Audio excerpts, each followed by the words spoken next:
మానసి వెంటనే కోపంగా బెడ్ నుండి లేచి నీరజ్ని తిట్టబోతూ ఉంటే ఒక్కసారిగా నడుము సెట్ అయిపోతుంది. అవును నీరజ్, నువ్వు చెప్తుంది నిజమే నీరజ్. నిజంగా ఇప్పుడు నా నడుపై ఎలాంటి నొప్పులు లేవు తెలుసా నీరజ్ అని మానసి అంటూ ఉంటే, అందుకే కదా మానసి నేను అలా చేశాను. ఇప్పుడు నీకు ఎలాంటి నొప్పులు లేవు కదా, వెళ్ళి పాలు తీసుకొని రాపో. నీరజ్ ఏంటి నీరజ్, నువ్వే చెప్పావు కదా మానసి నాకు ఎలాంటి పెయిన్ లేదు, ఇప్పుడు నాకు సెట్ అయిపోయిందని. మరి సెట్ అయినప్పుడు మరి పని చేయాలి కదా అని అనగానే కోపంగా నీరజ్ వైపు చూస్తూ అక్కడి నుండి వెళ్ళిపోతూ ఉంటుంది. ఏమయ్యా శారదాదేవమ్మ గారు, ఓ ఆర్యవర్ధన్ గారు, త్వరగా రండి రండి అనే విధంగా నీలకంఠం అరుస్తూ ఉంటే, ఏంటి నీలకంఠం ఇలా వచ్చావేంటి? రాకపోతే ఈ జనాలని గుమ్మేసుకొని వచ్చావంటే ఖచ్చితంగా నువ్వు ఏదో చెప్పాలని అనుకుంటున్నావు అని శారదాదేవి అనగానే, మరి చెప్పకుండా ఎలా ఉండాలి? నా కూతుర్ని తీసుకొచ్చి మీ ఇంట్లో పెట్టుకుంటే నేను జనాలను తీసుకొని రాకుండా ఎలా ఉంటాను చెప్పండి? అసలు మీరు ఏం మాట్లాడుతున్నారు అని కోపంగా అంటూ ఉంటుంది. ఆయన అలాంటి వారు కాదు. ఆయనకి ఏం అవసరం ఉంది? అయినా మీ కూతురు మా ఇంట్లో ఎక్కడ ఉంది? నా కూతురు మీ ఇంట్లోనే ఉంది. అందుకే కదా జనాలను వేసుకుని వచ్చాను.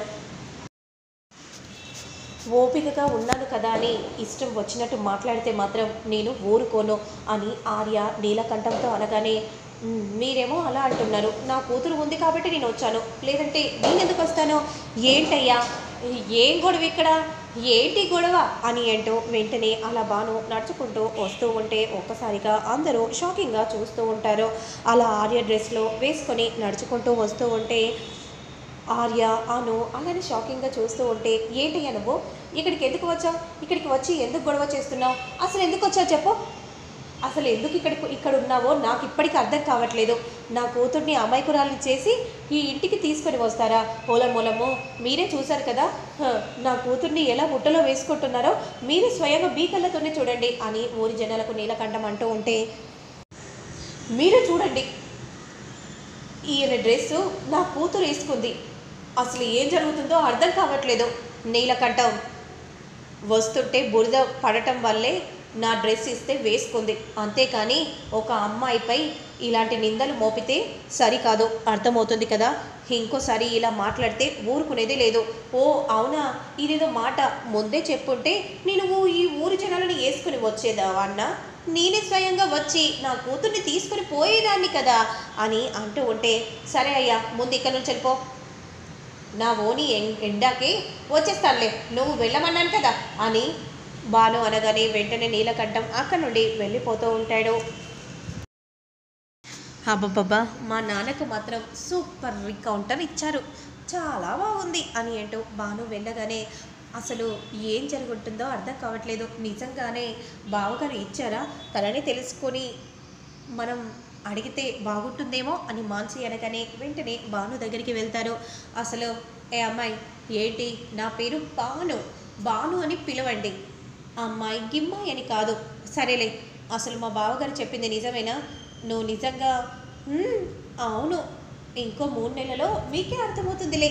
ఏంటి మరి ఆయన అంతా విన్నారు కదా, ఏంటో అంతా విని రాముడికి సీత ఏమవుతుంది అని అన్నట్టుంది మీ వ్యవహారం అని విధంగా అంటూ అక్కడి నుండి వెళ్తూ ఉంటే, అసలు ఈ అమ్మాయి ఏంటి ఏదో వింతలా మాట్లాడుతుంది అని మీరా అనుకుంటూ ఉంటుంది. ఇక కోపంగా రూమ్లోకి వెళ్ళగానే అను ఏంటి సార్, ఏంటి మీరు ఇలా చేయటం కరెక్టేనా? మీ డ్రెస్ తనకి ఇవ్వడం ఏంటి, తను మీ డ్రెస్ వేసుకోవడం ఏంటి? అయినా తనని ఇక్కడికి తీసుకొని ఎందుకు వచ్చారు? తన డ్రెస్లు పైగా 6 బయట ఉన్నాయి. అసలు ఏమనుకుంటున్నారు సార్? అది కాదను, నీ ముందు చెప్పేదేను. ఏంటి సార్, ఏం కాదు, అదంతా అబద్ధమను. ఏంటి అదంతా అబద్ధమా? మీరే కదా అందరి ముందు చెప్పారు, పైగా ఇప్పుడు అబద్ధమని అంటే నేను ఎలా నమ్ముతాను? ఒక ఆడపిల్లపై మచ్చ పడితే అందరూ ఏమంటారు? అసలే ఆ పిల్ల తింగరి పిల్ల అనరాని మాటలు అందరూ తల ఒక దిక్కున అడిగితే తను ఏమని సమాధానం చెప్పుకోగలదు? తను ఎలా వచ్చిందో నాకు తెలియదు, కానీ తనపై నింద పడితే బాగుండదని నేనే అలా మాట్లాడాను. అర్థం చేసుకుంటామని నేను అనుకుంటున్నాను. ఏంటి సార్ అర్థం చేసుకునేది? ఓ, నా పొత్తుల స్వామీజీ ఇక్కడ ఉన్నారా అని విధంగా అంటూ బాని ఎంట్రీతో మరింత కోపంగా చూస్తూ ఉంటుంది.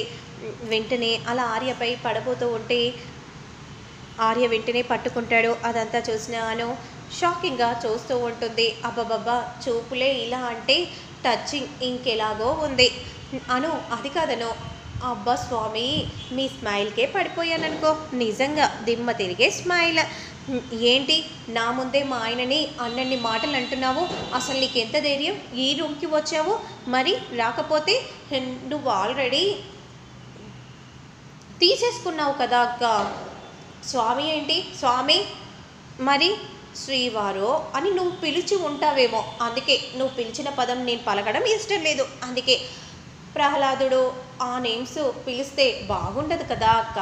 అందుకే స్వామి, నా స్వామి, రారా స్వామి అని విధంగా అంటూ అలా ఆకతాయిగా మాట్లాడుతూ ఉంటే, ఏంటి నా మొగుడిని నా ముందే ఇలా అంటావా అని అలా పరిగెత్తుకుంటూ వెళ్తూ ఉంటుంది. అంతలో అనుకోకుండా ఆర్యపై పడిపోగానే అను అలానే చూస్తూ ఉంటుంది. ఏ దిగు దిగు, ఏంటి ఇలా వచ్చి నా మీద వాళ్ళేంటి? దిగు. స్వామి, నిజంగా నీ టచింగ్ ఎంత హాట్గా ఉందో తెలుసా? నాకు చాలా సంతోషంగా ఉంది. ఏమనుకుంటున్నావు? నా మొగుడిని నీ సొంతం చేసుకోవాలనుకుంటున్నావా? పట్టుకొని మాట్లాడుకోండి, నేను చూస్తూ ఉంటాను ఎంతసేపు మీరిద్దరు మాట్లాడతారో. ఏంటి బాను అలా అంటున్నావు? ఏంటి నన్ను మీరు అను కాకుండా బాను అని పిలుస్తారా?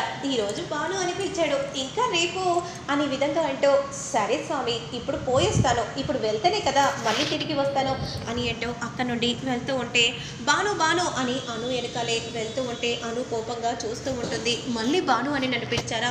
ఓరి దేవుడా అని ఆర్య అనుకుంటూ ఉంటాడు. వెళ్ళడానికి అన్నీ సిద్ధం చేశాను, పూజకు కూడా అన్ని పూలు అన్నీ ఏర్పాటు చేశాను నీరజ్. ఇక అజయ్ ఆర్య రావడమే లేట్ అని విధంగా అనగానే, అంతలో అమ్మ నేను రెడీ అయిపోయాను అని అంటూ అలా అజయ్ రాగానే, ఏంటి అజయ్ ఈ గెటప్లో వచ్చావు? మనం వెళ్ళేది పొలం పనికి, ఎక్కడికో కాదు. అయితే ఏంటి? సో వాట్, నేను ఇలానే వస్తాను, మీరా స్పెట్స్ తీసుకొనిరా అని అనగానే వెంటనే మీరా స్పెట్స్ తీసుకొని వస్తుంది. అంతలో ఆర్య అలా నడుచుకుంటూ వస్తూ ఉంటే అందరూ అలానే చూస్తూ ఉంటారు. అజయ్ పొలం పనికి కాబట్టి ఇలా రాకూడదు, నేను ఇలాగే వస్తాను. సరే దాదా అలాగే వస్తానని అంటున్నాడు కదా, రానివ్వు. అప్పుడు వెంటనే నీరజ్ ఇదిగో నీరజ్, లంచ్ బాక్స్ మీకు తీసుకుని రావాలి కదా, మేము ఎలాగో ఇక్కడే తింటాం కదా, నువ్వు ఇక్కడ తినడం ఏంటి? నువ్వు కూడా మాతోనే వచ్చేస్తున్నావు ఏంటి నీరజ్? నేనెలా వస్తానో నాకేం తెలీదు. అందరూ రావాల్సిందే, రావాలి. వెళ్ళు మాన్సి, నేనున్నాను కదా ఇంటి పని చేయడానికి, నువ్వు వెళ్ళు. అప్పుడు ఆర్య వెంటనే, నువ్వు కూడా వస్తున్నావు మీరా? ఏంటి నేనా? అసలు పొలాన్ని దగ్గరుండి కూడా చూడలేదు, నన్ను రమ్మంటున్నారేంటి? అందరూ కలిస్తేనే కదా పొలం పని పూర్తవుతుంది, చాలా పని ఉంది కాబట్టి అందరం కలిస్తే ఆ పనిని త్వరగా మనం పూర్తి చేయవచ్చు. నా వల్ల కాదు, కూలి మనుషులను పెట్టించుకొనైనా పూర్తి చేసుకోండి. కూలి మనుషులు పెడితే చాలా డబ్బు అవుతుంది కాబట్టి మీ వాటాలో కట్ చేసుకుంటారా?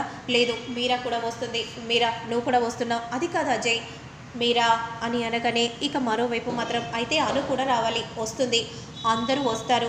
మరోవైపు అలా డోర్ తెరవగానే అను కోపంగా పడుకుంటుంది. మా శ్రీమతి గారు కోపంతో అలకపాలు వేశారా అని ఆర్య అంటూ ఉంటే, పోండి సార్ అని అంటూ వెనుక వైపు తిరుగుతుంది. ఇక బ్రతిమిలాడుకో